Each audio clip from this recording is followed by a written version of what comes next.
Viral kritikan keras untuk brand Indonesia yang klaim tampil di Paris Fashion Week 2022. Membodohi masyarakat. Banyak brand Indonesia yang mengklaim berpartisipasi dalam acara fashion dunia Paris Fashion Week 2022. Tentu publik merasa bangga dengan pencapaian tersebut. Tapi seiring dengan kabar itu, brand-brand tersebut ramai mendapat kritikan. Salah satunya dari akun Instagram Mr. Lucky Heng milik Lucky Heng.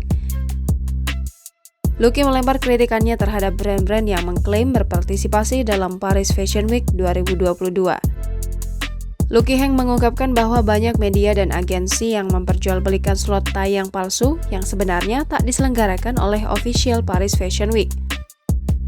Lucky Heng menegaskan bahwa kritiknya itu bukan karena atas dasar iri. Ia hanya ingin mengedukasi masyarakat agar tidak tertipu dengan permainan brand yang mengklaim tampil di Paris Fashion Week.